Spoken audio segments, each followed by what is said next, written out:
Hi, my name is Mark Hage. I will be the presenter for this Insight session, which is based on YLA1 International A-Level Law.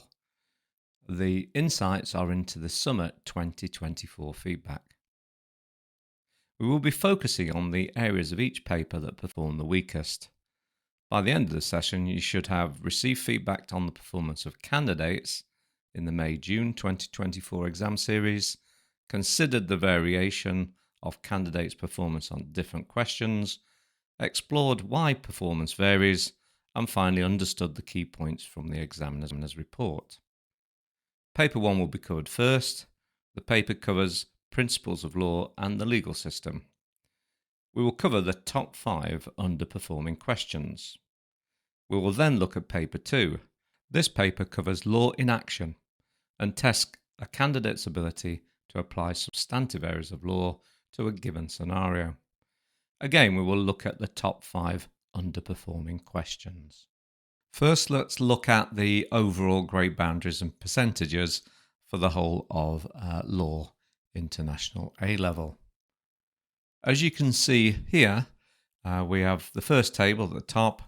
It shows the comparison between the 2024 and the 2019 figures for A star to U.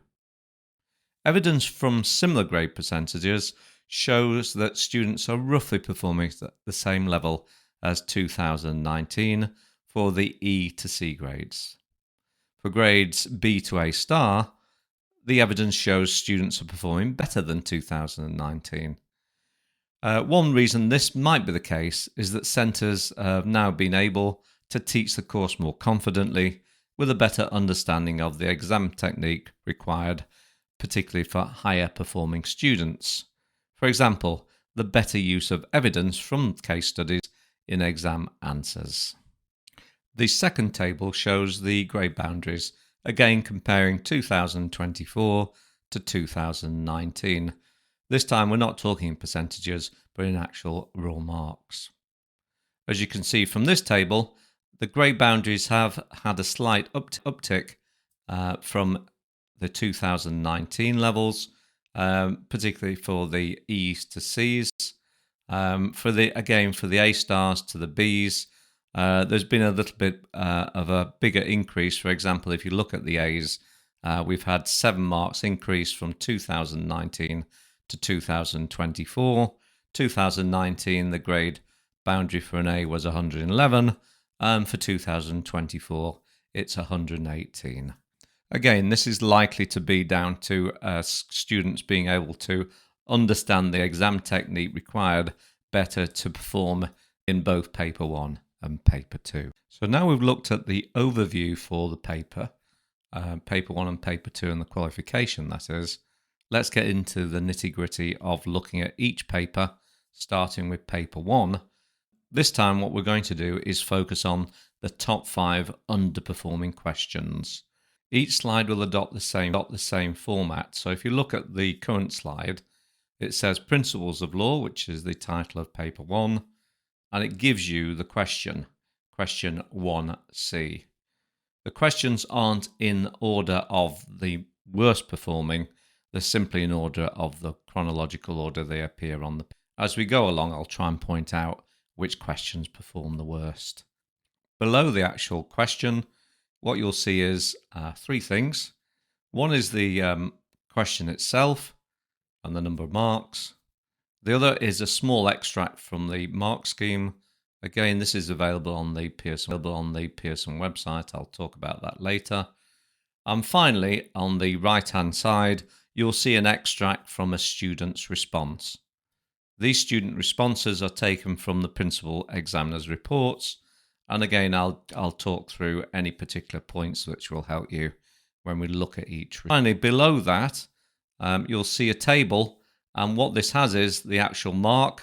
In this case it was a 12-mark question.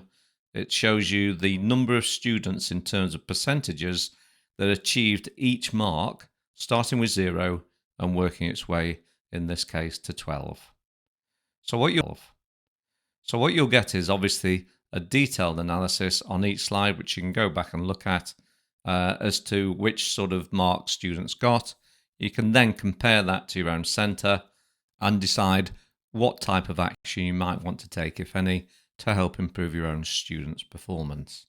If you've used the student results from summer 2024 from your own centre, you may feel that this particular question or style of question is one you need to focus on in terms of technique, knowledge and understanding. And therefore, what you'll be able to do is decide from your own point of view at what level you need to focus on. Is it the lower level, in which case you might be looking at improving knowledge and understanding, or is it the higher level scores that you feel your centre's been weakest in which case it's most likely that it's going to be the exam technique you need to focus on with your students. Ultimately, a mixture of both of these. Now I've spoken through how each slide works in terms of what to look at, how to analyse it, let's actually get into looking at paper 1 and the top 5 underperforming questions. The first one, as we've already said, is question 1C. This is a 12-mark question, as you remember, and the question is, assess how the aims of sentencing can be achieved through criminal sanctions.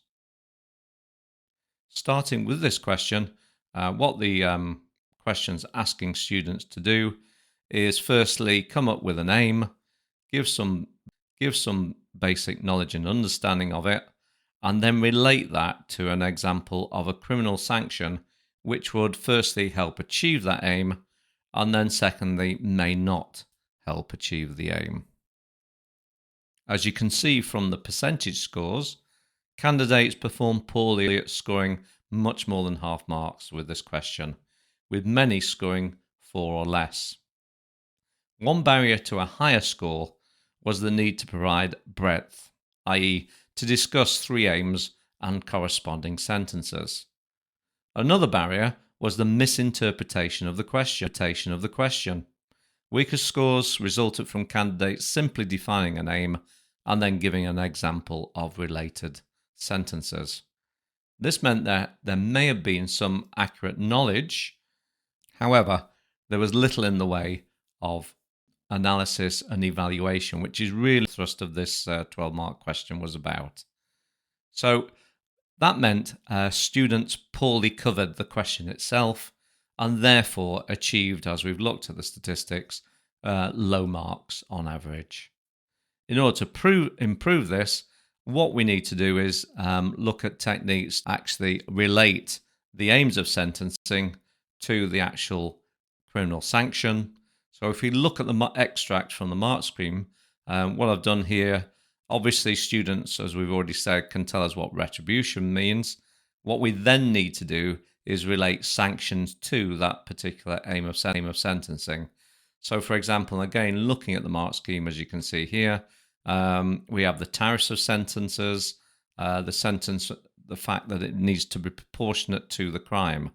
And it's a proportionality that may help the criminal sanction achieve that aim of sentence in an effective way. Students then need to say why proportionality doesn't work very effectively in terms of the aim of retribution. So obviously they could look at specific sentences for specific crimes, such as the life sentence for murder, and obviously give some detail as to why this particular style of sentence doesn't really help with retribution. For example, life doesn't actually mean life is something students might focus on. Now, if you look at the actual sample of the student response, obviously what I can't do here is give you the whole student response. So if you go and look at the principal examiner's report, you'll find it there. But in terms of technique, remember we've said that most students were actually scoring about somewhere up to 4 marks.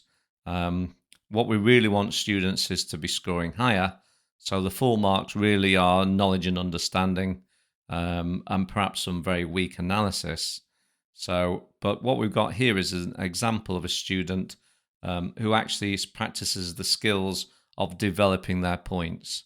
What the key is to actually gaining 6 marks or over is actually to do well-developed points. So if you remember from the mark scheme, we have levels of response, and as we work our way up that levels of response to level 4, we're actually looking for accurate knowledge and understanding and well-developed points which produce chains of reasoning in terms of analysis. So if we look at this sample here, the student said retribution does not prevent future crime and does not take into account mitigating factors, giving a harsher sentence. So there's our counter argument in terms of retribution. The point's been developed within the same sentence. So we have what we will call a well-developed point there and a chain of analysis. Obviously, throughout this response, this is the way the students approached the question. So not only put knowledge and understanding in there, they've given correct example sanctions, and they've done the pluses and minuses and related those back to achieving the specific aims. So this is a style of technique that students need to be encouraged to write in order to the higher marks for this style of question.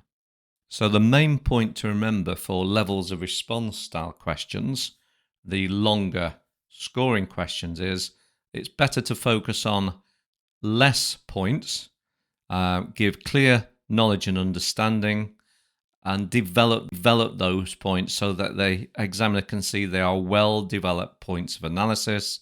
They form a chain of reasoning showing cause and effect, rather than doing what we might call a scattergun approach, where the student just writes down every aim of sentencing they know and gives a few examples of criminal sanctions, but actually doesn't develop the for and against points in terms of the analysis and the evaluation. If students focus on getting one paragraph perfect in terms of practicing those skills, then it's much more likely for students to score 6 or more marks.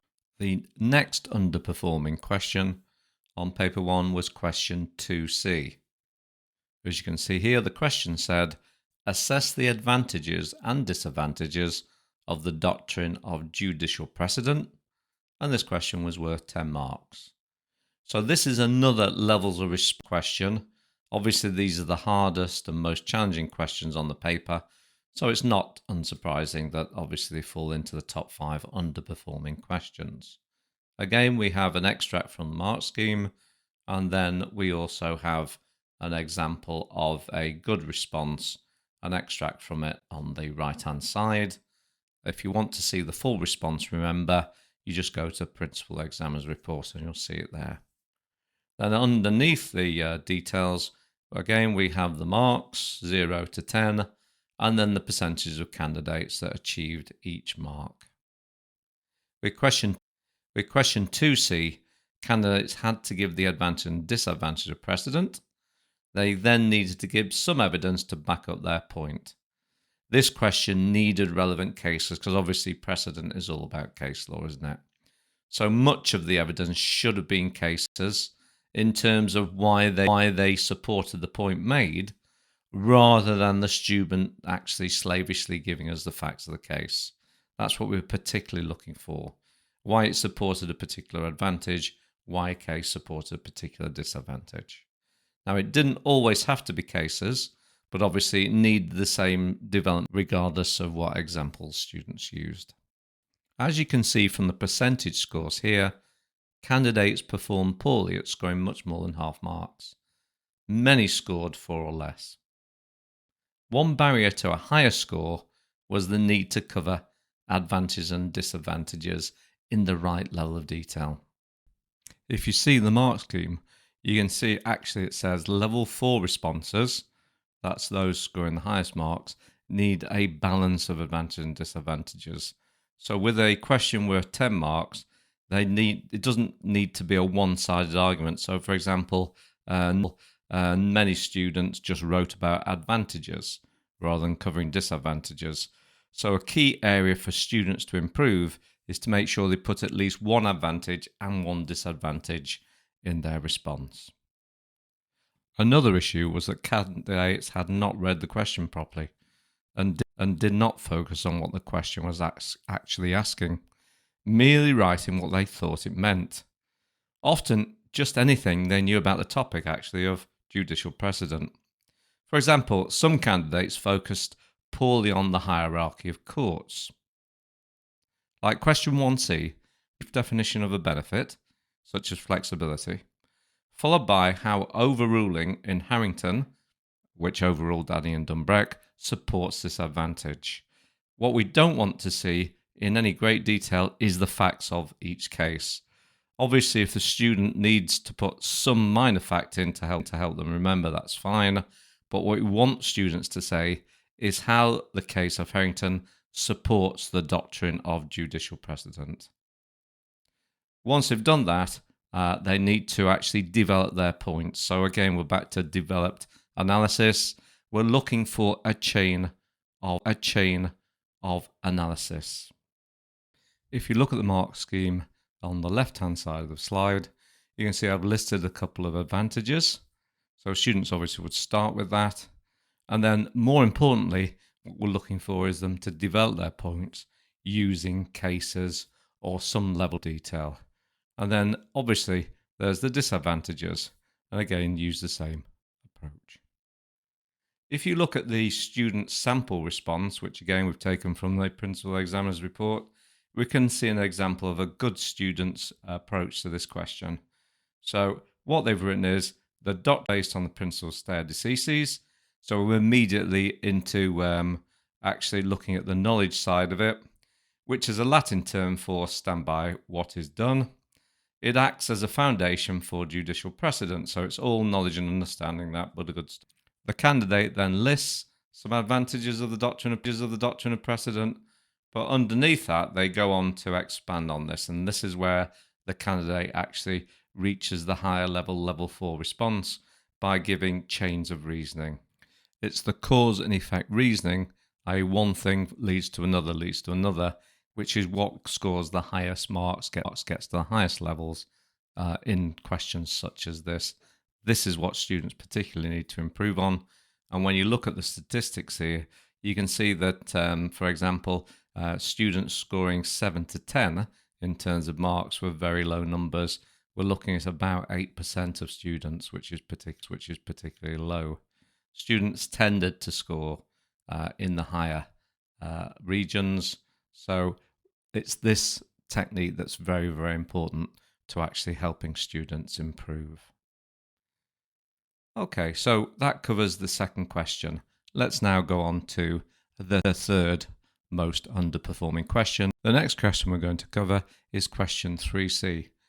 This is where candidates had to give advantages and disadvantages of different sources of legal funding, and it was worth 14 marks. They then needed to give some evidence to back up their point. This question needed relevant evidence rather than simply an explanation of the source of funding.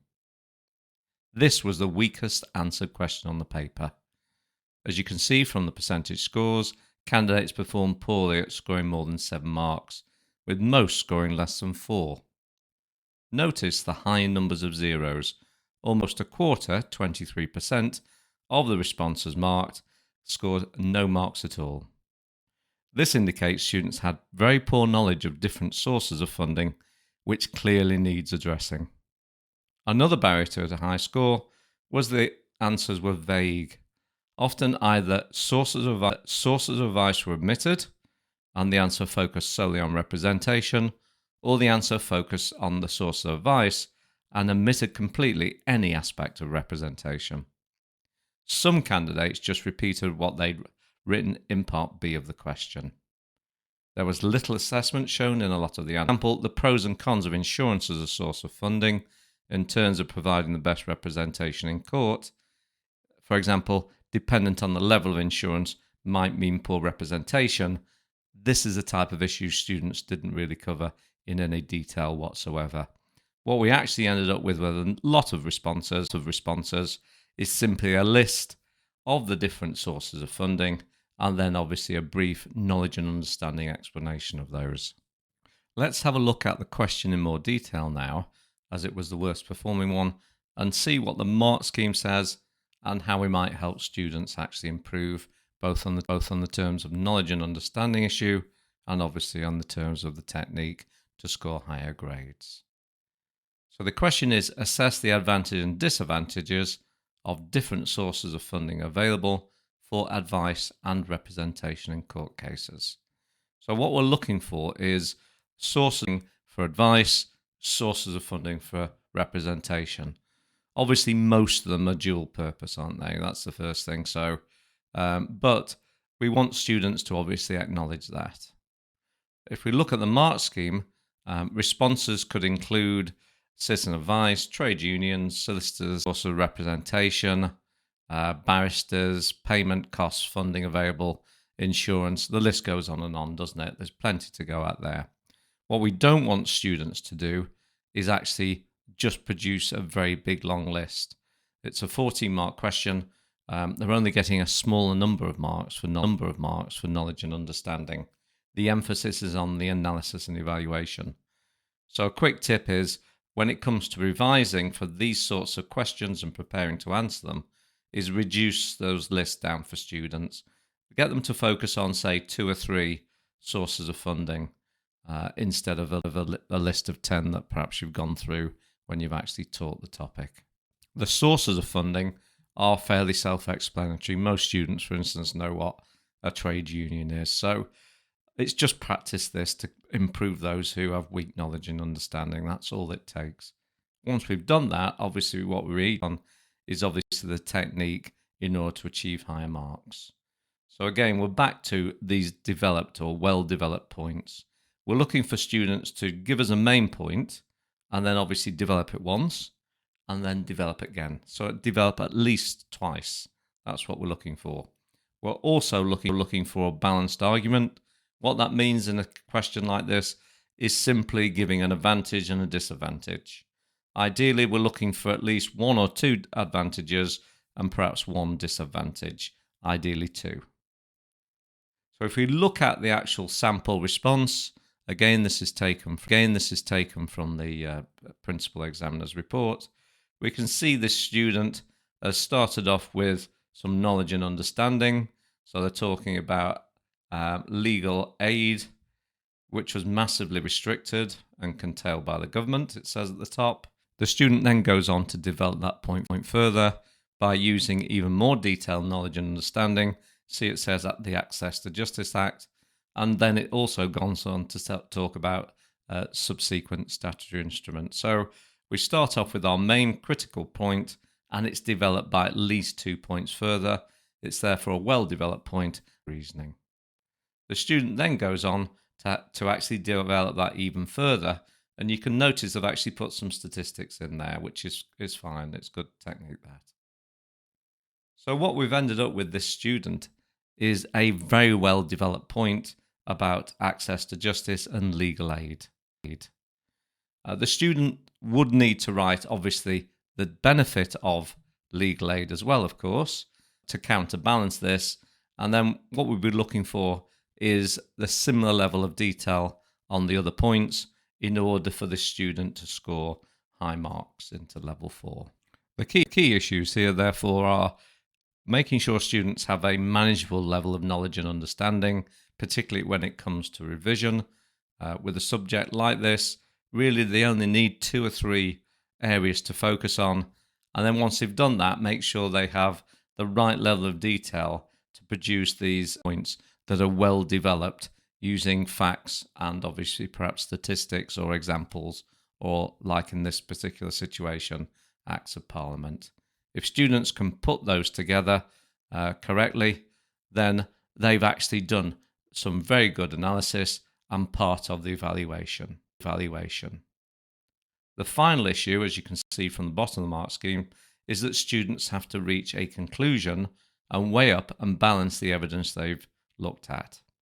This is particularly tricky, we find, for students to get their heads around. The first thing to note is, until you get students through doing the well-developed analytical points, then certainly from the point of view of exam revision, I wouldn't say it's worth looking at conclusions in any great detail. However, for the students who are higher performers, then obviously what we need to do is develop their skills, in evaluation, conclusion. So it's reach a conclusion. In other words, we're being asked, what is the conclusion regarding sources of funding? Are they mainly an advantage or are they mainly a disadvantage? So students in their conclusion need to tell us which one, based on their previous writings, they think it is. We need to introduce a little bit further evidence as to why they've reached that particular conclusion. That will then give those students the further marks in this situation. The final point to note, which you might have thought about yourself, when you look at the actual table of marks, it actually only goes up to 12 marks. There's a very simple reason for this, and that's that no students, unfortunately, got 13 or 14 marks. Again, it just re-emphasizes that this was the poorest performing question on this. This leads us on to the penultimate poor performing question on paper 1. The question is, assess the impact of external influences on parliamentary lawmaking. It's question 4C and it's worth 14 marks. With question 4C, candidates had to give the external influence on parliamentary lawmaking. They then needed to give some evidence to back up their point. This could either be positive or negative. The question needed relevant evidence to back up this point, rather than simply giving an external influence and giving some explanation of it. The question is all about evaluation again. As you can see from the percentage scores, candidates perform poorly at scoring more than 7 marks, with most scoring 4 or less. Notice the high number of zeros, which equates to over 11% of responses. This indicates students have poor knowledge of different external influences, which clearly needs addressing. One reason for these zeros is we had quite a number of candidates writing responses that just talked about internal influences. This didn't answer the question and therefore receives 0 credit. Again, as this was a 14-mark question, there was emphasis in the mark allocation on AO4 marks. To do well on this question, candidates were expected to, say, assess the advantage and disadvantages of the impact in particular of the Law Commission, pressure groups and the media on parliamentary lawmaking. Some learners just provided lists and therefore there was no assessment of the impact at all, and those learners obviously are why quite a large percentage of students ended up with somewhere between 1 and 4 marks. It is recommended that candidates are clear about the word impact. That's another issue here. A lot of students didn't really know what this meant. So remember, what we're looking for in this particular question is whether the actual external influence provides a positive or negative influence on how parliamentary lawmaking works. That's what we're looking for. This wasn't well understood, unfortunately. Other candidates wasted time writing about, say, the stages of a bill, what the literal rule was, ultra vires, and morality. Unfortunately, these gained little or no marks again. There was also little assessment shown in a lot of the answers given, i.e. the pros and cons of, say, the Law Commission as an external influence. So what we need to do to help students improve on this particular style of question is firstly understand how to interpret the question, what impact means in the context of this question. Once they've done that, we also need them to understand, again, a number of external influences and not confuse those with the internal influences. So again, a good technique for doing this when it comes to revision is to have a very limited list, say of 1 or 2, maybe three external influences, depending on the student. Once you've done that, they obviously need to give us some short version of what that particular influence is about, what the Law Commissioners are, what law reports are from the Law Commission and so on. But we only need very limited knowledge and understanding because there aren't that many marks available for the AO1 skills here. Once we've done that, what we really need to develop is students' abilities to do the analysis. We're looking for well-developed points. So they make a main point, an advantage of using the Law Commission to influence parliamentary lawmaking, and then we develop that point by at least 2 further points. That way, the student then starts to write using skills that are equivalent to level 4 for analysis. So we're looking for developed chains of reasoning. So having looked at that, let's just have a look at the mark scheme. Again, I've only given you extracts. I've just focused on the Law Commission. So what we're looking for is students to give us, say, an advantage of the Law Commission. The first one in the list, as you can see, is considerable legal expertise. Once they've done that, we want them to use a development of that point to actually explain how that's good for as an external influence of parliamentary lawmaking. And then once they've done that, that's one paragraph, we want them to do a counter argument as to a disadvantage of the Law Commission.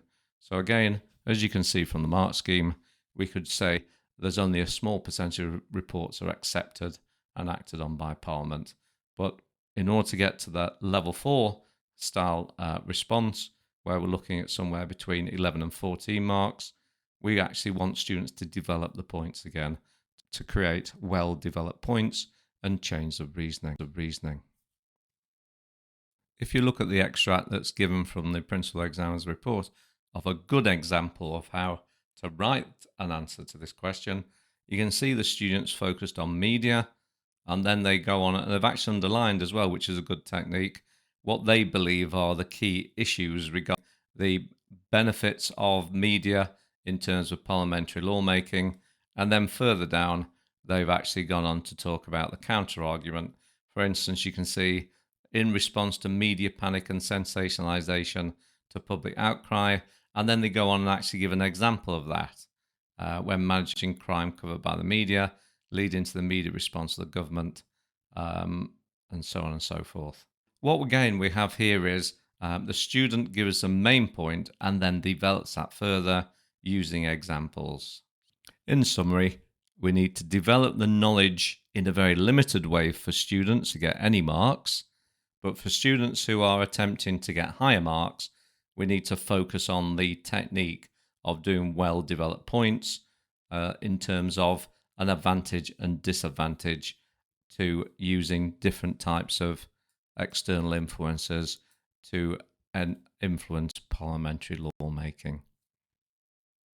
The final poorest performing question on paper 1 was, unsurprisingly, question 5. Obviously, this question, the final question on the paper, is worth 20 marks and is designed to challenge students and differentiate between different abilities. So it's bound to, obviously, weaker students. With question 5, candidates had to look at the use and effectiveness of lay people in the English legal system. So obviously what we're talking about here are juries and magistrates. The question split into two elements: use, which was knowledge and understanding, and then effectiveness, which was analysis and evaluation.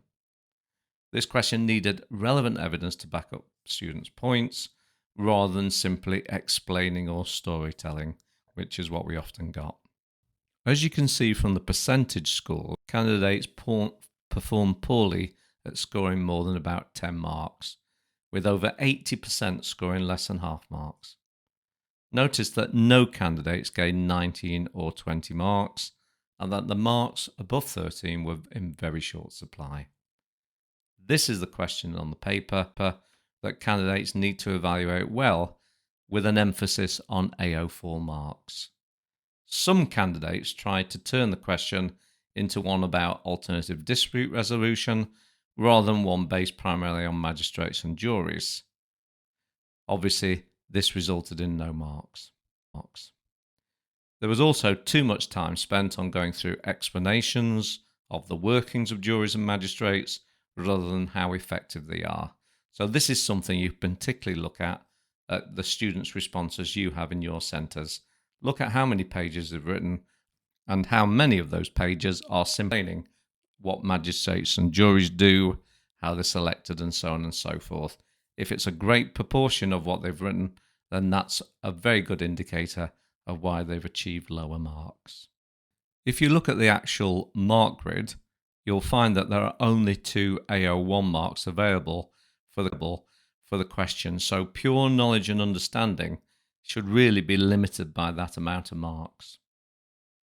For both magistrates and juries, candidates needed to provide an example of the effective and ineffective approach that lay people give to the English legal system. Once they've done that, they need to again develop their points in a chain of reasoning by about 2 or 3 points. This is better than rather just giving many points but with little development. That gets very few marks, doesn't get into the top levels like level 4. Just doing 2 well-developed points for juries would allow the examiner to consider the level 3 or 4 skills of analysis and some evaluation. For example, well-developed and logical chains of reasoning is what we're really looking for. It's much better for candidates to focus on development of points rather than sacrificing this for numerous low-level bullet point style approaches. There are plenty of cases and statistics that can be used by candidates for both magistrates and juries to enhance their points and develop these chains of reasoning. To truly show the evaluation skills for level 4, this particular question, they need a final paragraph where they should compare and contrast the comparative strengths and weaknesses of using magistrates and juries, perhaps looking at suggested reforms such as only using professionally trained judges in magistrates' courts. By bringing together the skills of well-developed chains of reasoning, making sure that paragraphs all adopt the same approach of having a main point, an example, which is then developed at least 2 times, the student will gain some really good, at least level 3 marks. For level 4 marks, what we're particularly looking for the highest marks in that bracket is a really good conclusion, really answering the question, how effective are lay people in the English legal system? In order to do this, we just need to encourage students to look back on what they've already said in the pluses and minuses of lay magistrates and pick out which are the strongest evidence in terms of supporting whether lay people are effective or not. That's the technique needed for this 20-mark question. If we quickly look at the mark scheme, we can see that the extract shows that the question splits up into disadvantage of juries, advantage of juries, and then the same for lay magistrates. Look at the bottom instruction, which says that both juries and magistrates must be included in order to get to level 4. So let's just have a quick look at what the actual sample student response shows. The sample shows the student focusing on the jury system. It says that it's democratic, and then it goes on to develop why it's democratic with more detail and some quotes as it produces a thing. It then goes on to talk about vetting and challenges and actually uses case law. Again, that's good technique. And then it goes on to talk about jury nobbling. So there's a lot of detail in what the student's saying about jurors here. So you can see how you've got well-developed chains of reasoning and therefore a level 4 response in terms of analysis. So that draws us to a conclusion on paper 1 and the top 5 most poor performing questions. What we're now going to do is do a similar approach on paper 2. So let's look at paper 2 and the 5 worst performing questions on this paper. So remember, paper 2 is called Law in Action, whereas paper 1 is really about the nuts and bolts of how the legal system works, such as precedent, statutory interpretation, and so on, legal personnel. Paper 2 is really how that is put into action. So it's the substantive law paper. So the big difference between paper 1 and 2, remember, is that students have to read a scenario and then underneath that apply a question to that scenario. This is the type of situation that students sometimes struggle with in terms of the application of the law to a scenario. Okay, so Let's just start off with paper 2, as you can see in question 2b. Again, just to reiterate, the questions are in chronological order of the paper. They are not in actual order of the least to the worst performing, for example. I will point out issues as we go along through this paper. 2 points to note before we start the questions. The first one is that this paper splits into 2 distinct types of questions. Firstly, there are the levels of response questions. These style of questions are marked holistically, which we read the whole response and then put the question into a particular level based on an assessment of the various skills, such as knowledge and understanding, analysis and evaluation. These are sort of the long style questions from 6 to 14 marks, and obviously the final 20-mark question, question 5. Then we have the shorter questions. These are worth either 2 or 4 marks, and the idea of these style of questions is to allow students to use knowledge and understanding and some small development to look at other aspects of the substantive law. Except for question 4a, students don't have to use any case study to analyse substantive law. As question 4a is not in our underperforming questions this year, I don't propose to say anything further regarding that question. Let's start off by looking at the first underperforming question, which is question 2a. As you can see, the actual question is shown on the slide.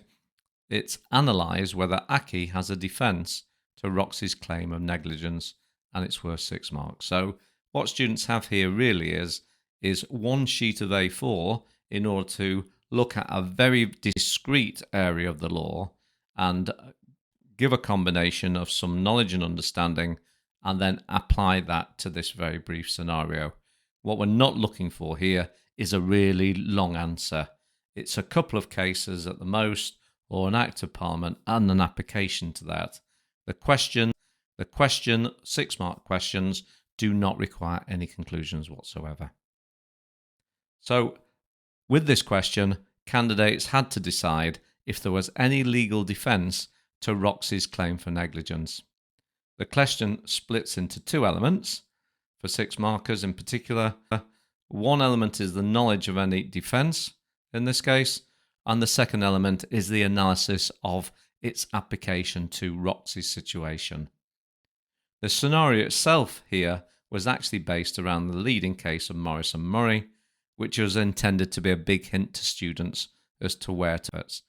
And there was evidence with the higher performing students that they understood this. So a big tip for any of the scenario questions that we set in this paper is obviously get students to be aware of the fact that some of the areas of the question may actually be about a particular case. The facts obviously will be changed slightly, but that might just help them as a hint or tip to where to focus. Now, as you can see from the percentage at the bottom, we have a mark from 0 to 6. The scores were fairly poor in terms of performance, with most candidates not being able to score more than 3 marks. About 70% of candidates scored less than half marks here in actual fact.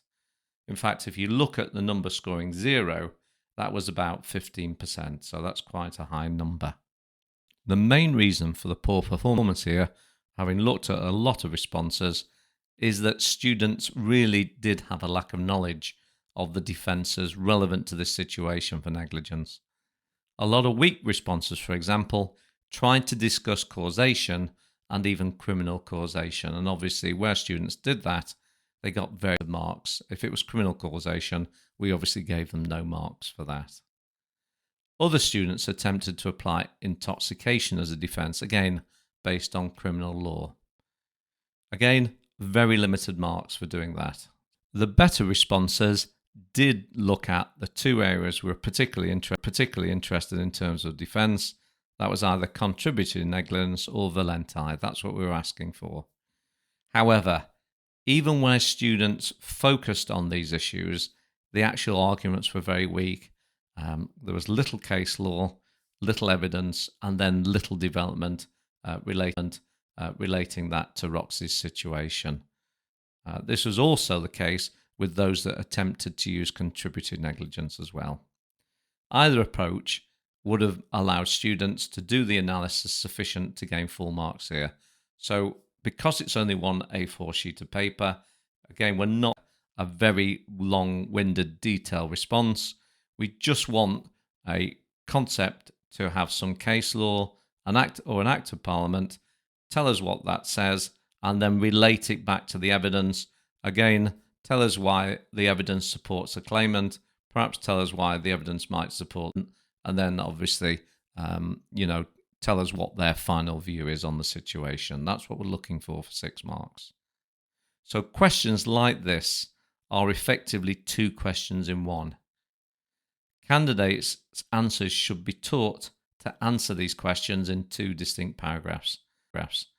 The first paragraph can simply explain the legal principles, in this case valente and/or contributed negligence, tell us about the law, explain in terms of knowledge and understanding of how that applies to negligence in general. Once they've done that, the second paragraph is applying that law to the situation, in this case, to Rosie's and Akai's situation. That's what we're looking for. Just 2 paragraphs with well-developed points. Again, on paper 1, we discussed well-developed points. It's exactly the same concept for paper 2. Cause and effect, why one thing leads to another, The big difference here is we're asking students to apply evidence from the scenario to that chain of reasoning. So students can produce well-developed points, a couple of well-developed points using the case law, combine it with the evidence, they're going to score the 6 marks. So that's the key issue with this question. Use the case law, know the case law, and apply it using a chain of reasoning. If we look at the mark scheme extract here, clearly what we're looking for, knowledge of understanding first, of valenti it says, then some identification, which see it says identification, so not after a lot of evidence that Roxy knows, for example, how drunk and incapable Aki is, and then some further identification about that, and then we get into the analysis. There are 3 bullet points discussing the analysis, in other words, applying the evidence to the legal concepts. So that's what we're looking for students to do in terms of the 6 marks. Now again, the actual sample responses are all good ones. I can only produce an extract of those samples to help you see the technique. So if you look at this one, the students focused on contributory negligence. They've given us an Act of Parliament and told us how that works very briefly. Then they've given us a case, told us a little bit about the case. Again, we're not really after facts of cases unless the student tells us that it's similar to the current situation. Obviously, that's important. What we're particularly after is the law regarding the case, which the student gives us. And then right down towards the bottom of this paragraph, the student actually applies some evidence from the scenario to the law and reaches some conclusion. It says conclude at the bottom, doesn't it? That's all we need to get a level 3 response, which is the highest level in this particular type of question. Let's look at the next question on paper 2, which is question 2b. This is a different style of question, as it's obviously a scenario question where students are being asked to use substantive law to look at the scenario and reach some reasoned conclusions as applying the area of law. Evaluate whether Rosie is able to prove Rohan caused her damage in negligence and claim damages for the incident, or whether it would be regarded as too remote. Again, just to reiterate, we'll have an extract from the mark scheme and a sample of a response, which is a good response. Underneath that, we'll obviously give you the marks. In this case, it's 0 to 14 marks, and also the percentage of candidates who actually achieve each mark. So this particular question was asking candidates to apply their knowledge and understanding of two concepts: the concepts of causation in negligence and the concept of remoteness in negligence.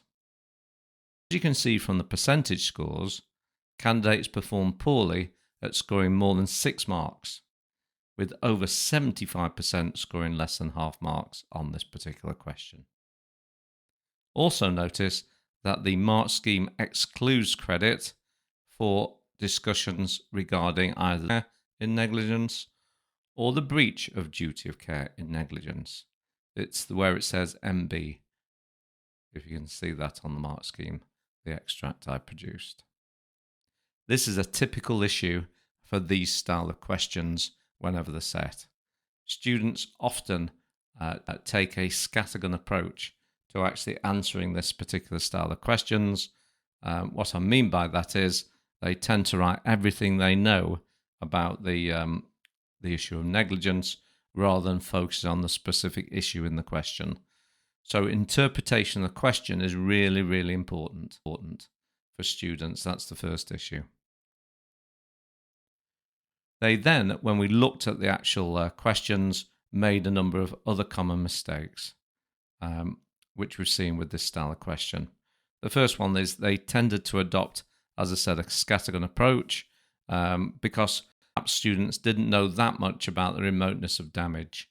So instead, what they decided to do was tell us about everything they knew about duty of care. Unfortunately, we don't award any credit for this in this style of question, because obviously the question is specifically focused on one area of negligence, and in this case, it's not duty of care. Therefore, the first area to really concentrate on improving with students is the knowledge and understanding of what remoteness of damage means, and what causation is, and what the thin school means in terms of negligence. A particular point to note here is students often confuse causation and the thin school rule in negligence with those two concepts in criminal law, and it's not unusual to see cases from criminal law cropping up in answers to this particular style of question. Fortunately, this doesn't help examiners. We do mark positively and try and ignore as much as possible where students make this style of confusion. Unfortunately, as you can see from the percentage of candidates that score high marks, obviously there's quite a number of students where these issues are quite prevalent. Some responses confused criminal law, as we've said, with negligence.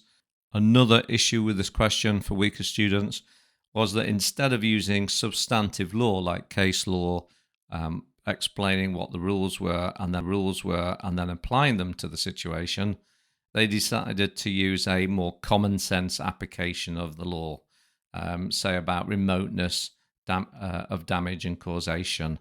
So there was very little law actually used. More, it was trying to work out through there was any issues in terms of causation, whether there were any issues in terms of how remote the issues were between the claimant and the defendant. Unfortunately, this approach obviously doesn't score high levels. It will get some low-level credit. As you can see from the marks here, those style of students really were looking at your one or two marks, perhaps 3 marks. As you can see there, we're looking at about 30% of students who got that style of mark. So that's not a good approach, and one we'd obviously really say to try and get students out of using. Other students who clearly didn't know what the key concepts were regarding remoteness, causation, and so on, what they tended to try and do was actually to look at the issue of damages. So they basically just focused on damages. Again, some students got limited credit for this, particularly if they used the correct terminology and focused correctly on the sort of damages Rosie could claim from Rohan. But obviously, just damages alone isn't going to score a high level because it's most of what the question's asking. So what we need students to do first of all, is obviously to make sure they really thoroughly understand the key concepts of causation in negligence, remoteness and damages. In damage, what that means that something's too remote from the claimant, and then obviously to look at the thin school rules. A good way of doing this is really to, when it comes to revision, is actually start to get students to revise those three issues as three distinct paragraphs. If you can encourage students to create three paragraphs for each particular concept, and in the exam they can actually write a heading for each of those paragraphs if that helps. That's no problem at all. Once they've done that, what we're looking for in each of those paragraphs, we certainly don't need more than one case, perhaps two at the most. So again, another issue is make sure they understand the concepts and reduce, particularly for weaker students, the number of cases that you're asking them to learn on these issues. So it's much better for the student to know three paragraphs well with those three cases than obviously students to try and learn loads of cases, have very little structure, and actually achieve no marks at all. So that's a really good strategy to try and help students with this question. Once you've done that, what we need to do is make sure that they focus on areas they feel most confident. So they don't have to do remoteness of damage first, causation second, thin school third. They can do it in any order they want. Do the one that they feel the most confidence in first. Read the question carefully. That's another issue. Make sure students understand what the question is asking them to do. And obviously, when you're looking at students who are writing everything they know rather than answering the question, obviously what we want to do is give that back to them and get them to sort that out, and obviously only write about the things that the question is talking about. Once we've done that, we want the students to quote the law. So for example, if they're going to use Smith and Leach brain, the facts aren't that important. What we need to know is what the law says. And once they've done that, they then need to apply the law using the evidence in the scenario. So what we're looking for, a good technique here is we've got claimant and defendant. So again, we can encourage students to write a sentence saying the evidence the claimant has to support that the thin school rule applies and there's no issues, and then some counter argument as the defendant as to why it doesn't apply. Once they've done that, the final sentence is weighing up which has the strongest argument. So again, there's a structure called IDEA. It's mentioned in the principal examiner's report, and I would refer you to that if your students struggle with applying evidence in questions like this. So that brings us to the end of question 2b. Let's move on to the next question that underperformed. Let's move on to the third question that was the most underperforming question of the paper, that of question 3a. This is unusual because this question is actually a points-based question. What that means is we're not looking at levels of response here. We're actually looking for any points the students make that are valid to answering the question. As soon as they make such a point, we give them one of the 4 marks available here. The question says, describe 2 situations when an individual is entitled to request information under the Freedom of Information Act 2000. And as said before, it's worth 4 marks. So what candidates need to do here is firstly describe 2 situations where the individual is entitled to request information under this act. That's the 2.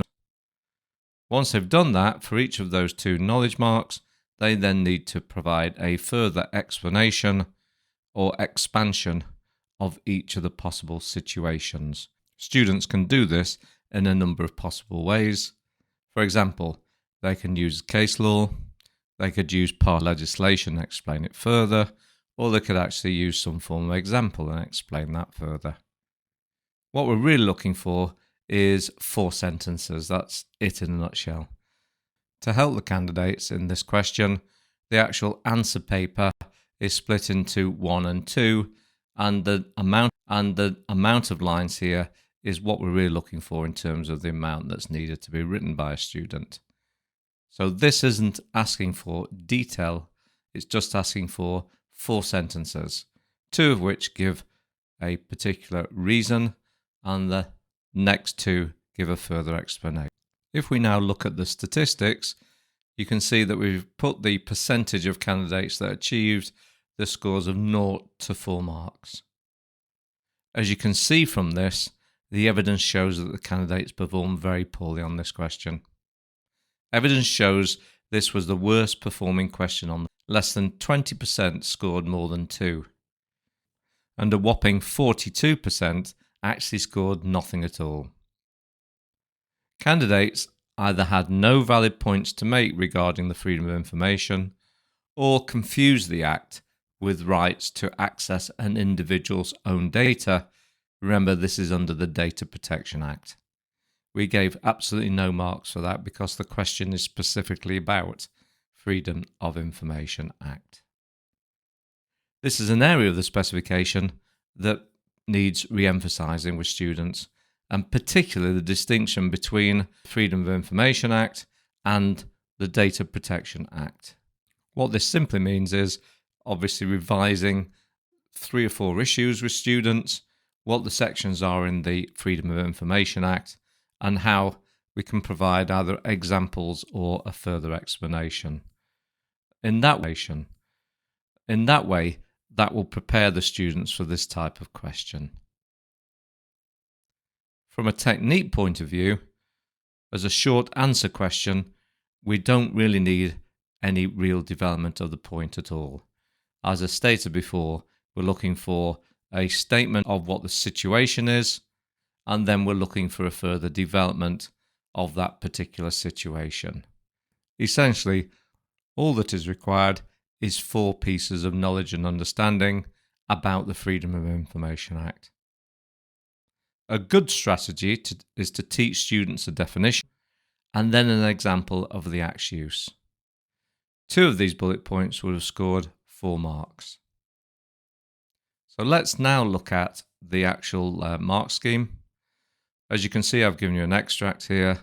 It says the Freedom of Information Act applies to bodies, persons or office holders and publicly owned companies. That will give students 1 AO1 mark. Remember, AO1 is knowledge and understanding. If they then go on to say, for example, NHS hospitals or an education provider or the police force, that would have given them a second mark. Technically speaking, it's an AO2 mark, which is an application of knowledge and understanding. If we look below that where it says MB, executive agencies are classed as part of their parent government department. For example, the DVLA is covered by the Information Act as it is part of the Department of Transport. Again, if students had just told us that the DVLA as an example, that alone would have got a mark. As you can see from the final point in the mark scheme, we didn't allow requests for personal data, credit scores and so on, because obviously that's covered by the Data Protection Act. So that's the mark scheme. If we just look on the right hand side, you can actually see a sample response. And again, probably this would be a good thing to show students, or at least part of it, and then get them to look at the point 1 made in the sample response, and then once they'd done that, they could write the second point using that as a template. That would be a good strategy to try and help students with technique. So if we look at the first point, it says under section 1.1 of the Freedom of Information Act 2000, a public member of society can request information from a public authority. So already we've got some knowledge and understanding, and it could be argued even by actually putting in the sections, we've got some development. But the student then goes on and develops that point further and says, and are entitled to be informed by the authority in writing, accepting or denying whether they have this in information for it to be communicated to them. So clearly here what the student's done is actually learnt the section off by heart, and that's fine. That definitely gets 2 marks. Second point makes exactly the same type of approach. quoting some section and then developing the explanation of it. So clearly here, a really good response, one to go through with students and definitely worth full marks. The next question we're going to look at is question 3C. So now we're going back to the levels of response style question, where students have to use a case study and apply substantive areas of law. If we look at the actual question, it says assess Navin's rights under Article 8 of the Human Rights Act 1998, and the question's worth 10 marks. This question was asking students to weigh up factors and events and identify the most important or relevant issues regarding the potential infringement of Navin's Article 8 rights, i.e. right to private, family and home life. As you can see from the statistics here, we've got a mark from 0 to 10, and then underneath that we have percentages of candidates achieving those marks. Again, this was a poorly performing question. As you can see, 14% approximately of students scored absolutely no marks at all on this topic. This is unusual, as in previous series students generally do well on human rights questions. Only 25% of students scored over half marks.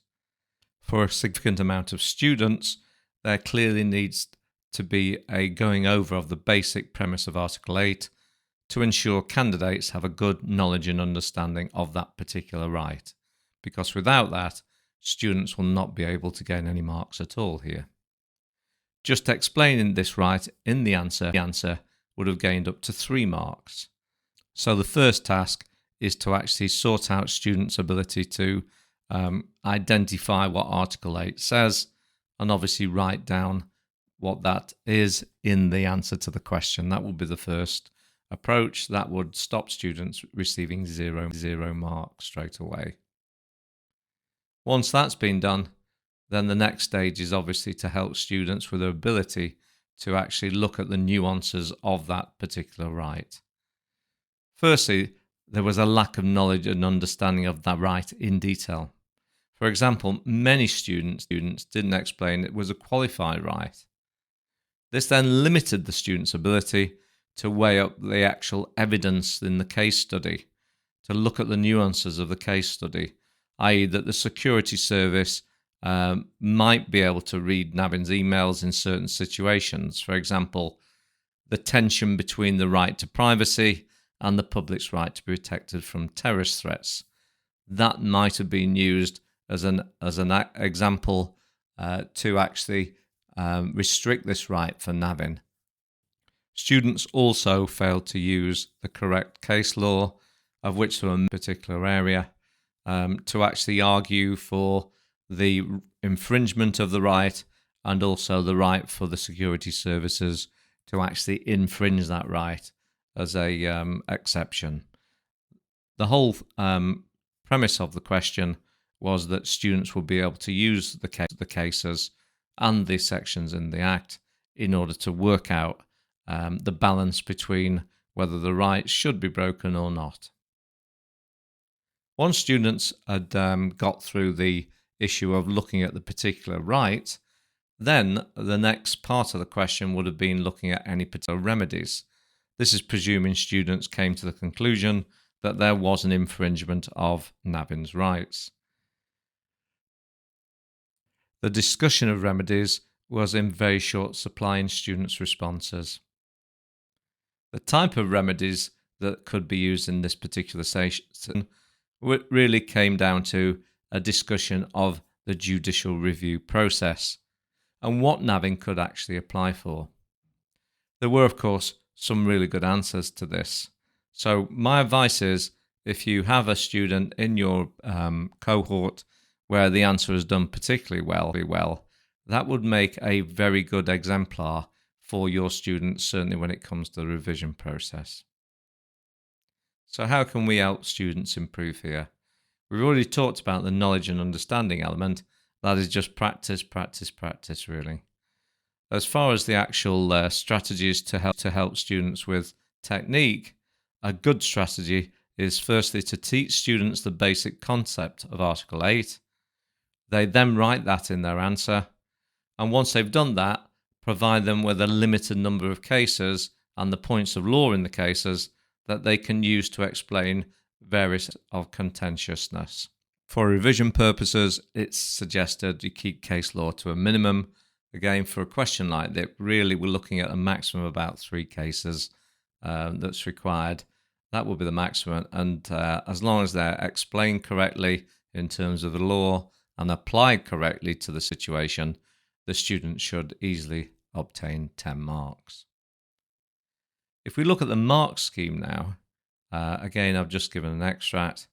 The first point is just a knowledge and understanding point, that students actually identify which article it is. Already given that.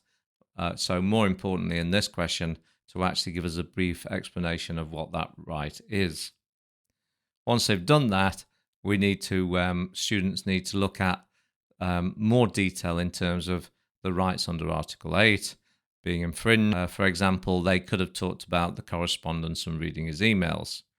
And then once they'd done that, further down in their answer, as we said before, they could have discussed Navin's right to a judicial review if infringement of the article is concluded. If we also look at the extract from the student response, remember these responses are taken from the principal examiner's report, so you can actually get the full response there, which hopefully will help your students. This particular student has started off with Article 8 of the Human Rights, includes the right to privacy, so that's some knowledge. It's the right to respect for his family and private life, his home, his correspondence, and so on. So again, more development of knowledge. The response then goes on to apply the law on that particular right. For example, the student's talking about monitoring emails and whether this is a violation of Article 8. What we have in this paragraph is knowledge and understanding, and then the application of the case study to that knowledge and understanding. It's that combination which gains students the most marks. What we obviously need besides that is the development of points. Remember, for levels of response answers, we're looking for chains of reasonings. In other words, well-developed points, a cause and effect at least 1 or 2 times in order to show the skills required for level 4 response. This moves us on to the final poor performing question for paper 2, which is actually question 5. Question 5 is a levels of response question. It's also the most challenging question on the paper, and obviously it's designed to differentiate between various levels of student skills and expertise. As you can see from the question, it's actually a 20-mark question. For this session, the question was actually about criminal law, and the question says, evaluate the criminal liability of Holly and Emmy for any offences they have committed. So the students firstly had to identify the offences, and there were 3. And once they'd identified each offence, they should then go through each offence in turn and use case law and the acts where appropriate to actually work out whether the defendant was guilty of that offence. What we were looking for in the response was the actus reus and mens rea elements of each offence that were appropriate to solving the actual problem. What we weren't looking for, and this is the case for all scenarios in this particular paper, is for the student to just tell us everything they knew about the actus reus and mens rea of each offence. So candidates needed to consider the elements of the 3 offences for a number of situations in the scenario. There was firstly an offence of blackmail, then one of criminal damage, and potentially 2 offences of fraud. Ideally, candidates needed to only deal with the contentious issues rather than those that were settled. This is where the candidates needed to evaluate well with an emphasis on the AO 4 marks, which is the skill for evaluation. Let's look at the statistics. Again, we've got a mark from 0 to 20, and there's a spread of marks across that range. As you can see, 69% of students actually scored half marks or less on this particular question. There are many reasons for this. One reason for low marks were firstly not being able to identify the 3 relevant criminal offences. Particularly fraud was a weak point for students. This is basically a knowledge and understanding issue, coupled with one where they're able to analyse the context of a scenario. For example, by setting short scenarios for students to practice on, these skills can be developed and honed. The next issue was one of being able to explain in detail the actus reus and then the mens rea of each offence. In particular, students struggle with the mens rea of offence, even if they manage to do well on the actus reus element.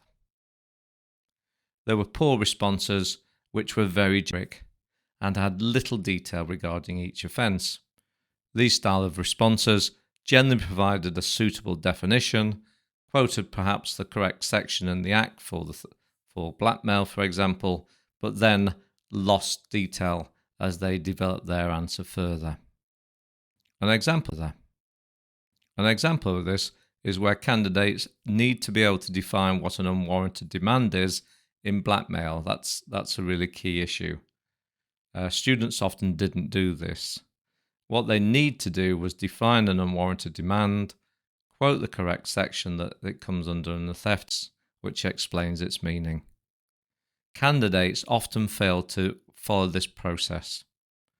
Those that did reeled off all aspects of each offence rather than simply focusing on those that were relevant to deciding liability. For example, they needed to focus on whether the crate of wine in the scenario was damaged or destroyed for the purpose of criminal damage, rather than just talking about all the case law regarding what damaged or destroyed means. There was also, as I said before, a lack of mens rea. Either students didn't discuss mens rea at all, which is effectively missing out half of the liability of the offence, or if they did discuss it, it was very superficial. The final issue was a lack of development of points into well-developed points and chains of reasoning. Evidence tended to be assertions and failed to link to case law just discussed. For example, just stating that Harley intended to make a gain rather than using the evidence to support why this was the case beyond reasonable doubt was what students tended to do. This was an assertion, asserted that Harley made a gain without actually giving me evidence as to how he actually did this. If we have a look at the mark scheme and then have a look at a sample extract from a good response, you'll see what I mean about students actually having to develop their point using case law and then applying that case law to the evidence. So if you look at the extract here, we focused on blackmail. So we've got cases like Collister and Warhurst, Thorne and Motor Trade Association. Once we've looked at that, there are other areas which are put in here with examples from criminal damage by false representation.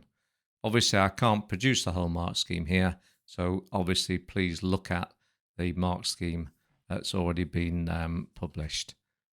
If we now just focus on the blackmail aspect of this and have a look at a sample response, which is a very good response over here on the right-hand side of the slide, we're going to see how a student has actually developed their point from some knowledge and understanding, which is accurate, and then actually used some case law and the evidence to actually reach some conclusion on an element of blackmail.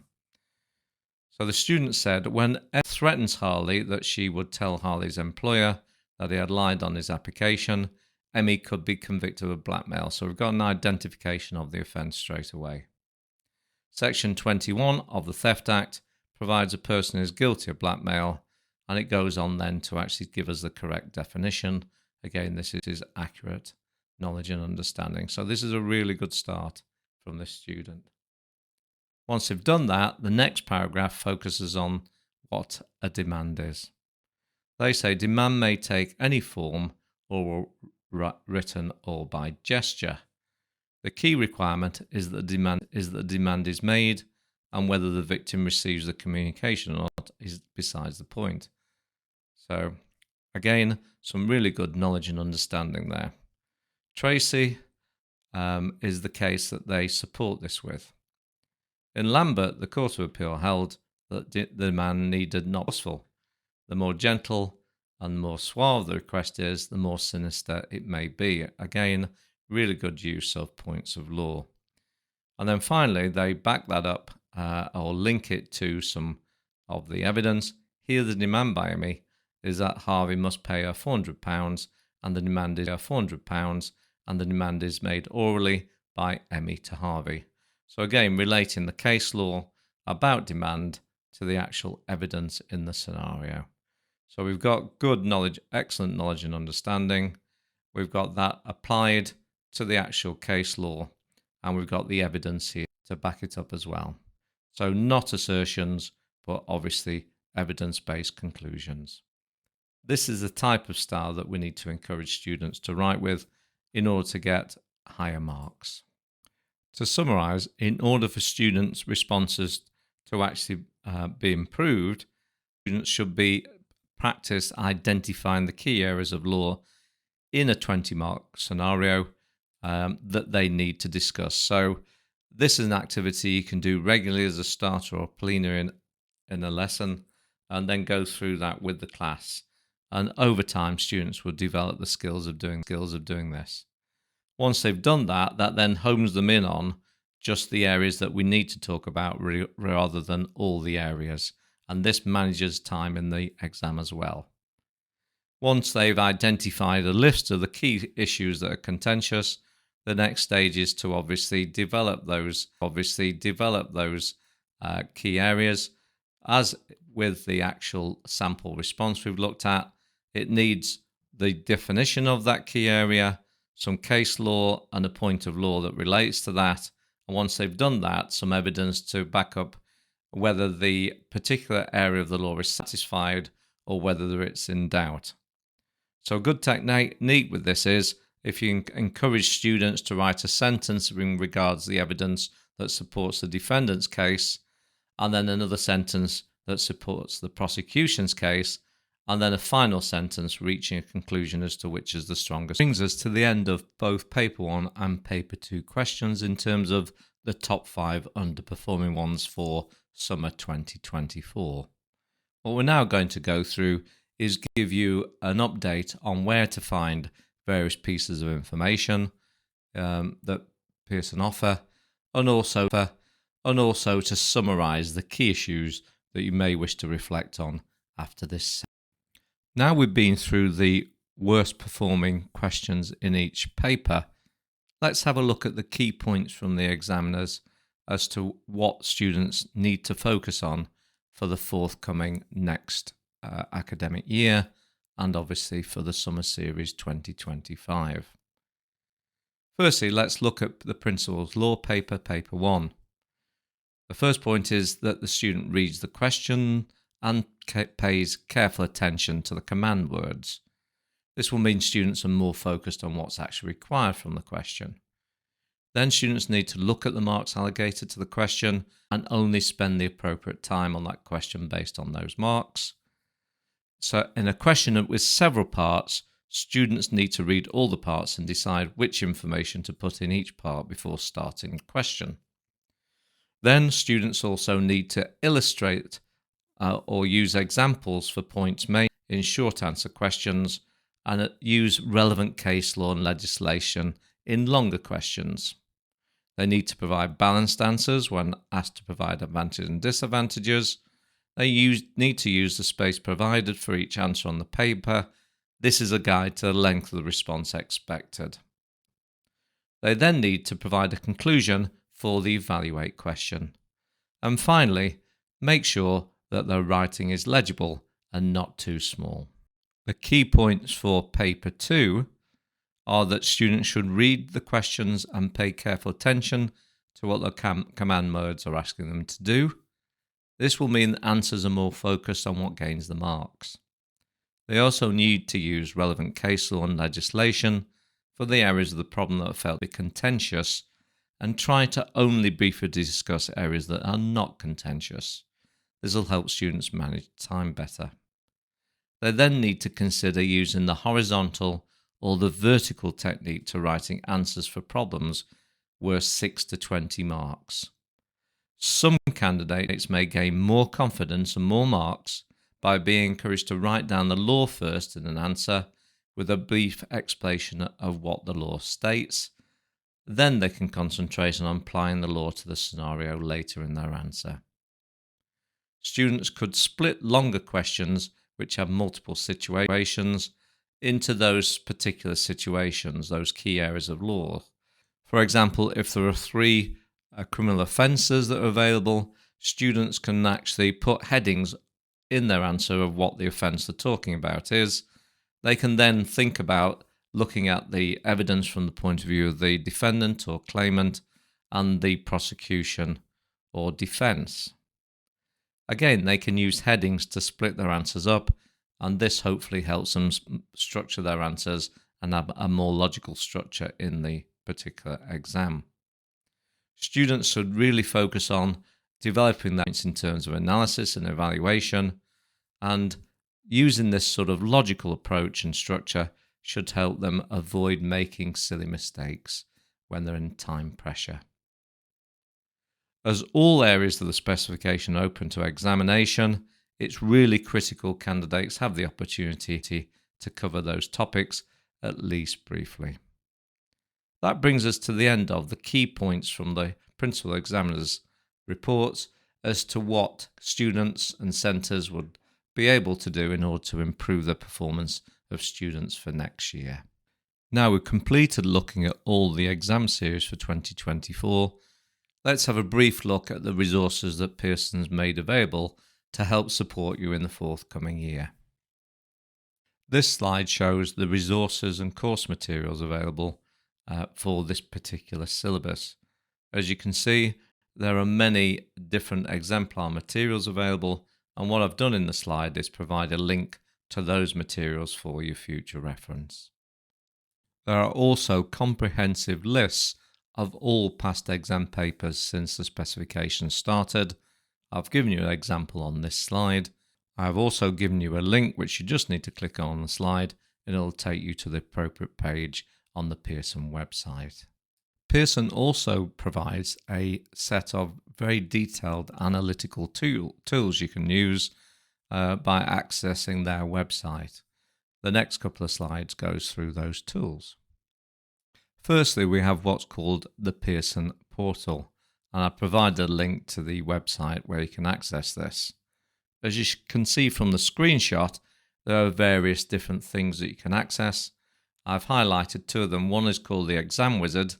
This is where you can actually create from past papers your own bespoke papers to use with students in terms of examinations and testing. The second is something called Results Plus. What this does is it actually gives you access to statistics and details about your students' performance. So there's 2 analytical tools there which you really should be accessing in order to help enhance student performance. There's just a little bit more detail here I've given you just to show you what Results Plus is. As you can see, it shows you a number of different things you can use in order to actually look at your students' examination results. The first one's highlighted, as you can see, and under that it says Analysis Reports on your Edexcel examinations. So this is something I would highly recommend you having a look at and utilising in order to tease out the key areas and questions that your students on the summer 2024 series did best at and or worst at. This way you can focus your actual teaching on the things that need the most improvement. On this particular page, you can see Results Plus. We've clicked on Analysis Options, and as you can see, you can actually look at your student results in various different ways, and also you can download those once you've had a look at them. The one that's highlighted here, for example, is cohort results.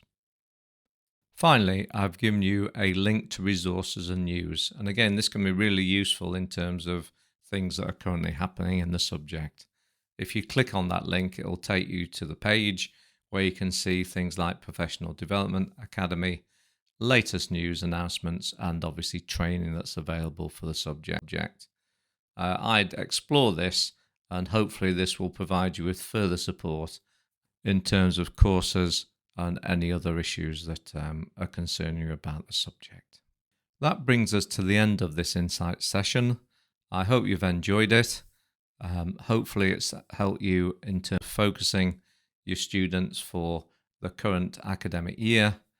You have now received feedback on the performance of candidates in the May-June 2024 exam series, considered the variations of candidates' performance on the top 5 underperforming questions on each paper, explored why this performance varies, and finally understood the key points and recommendations from the examiner's reports.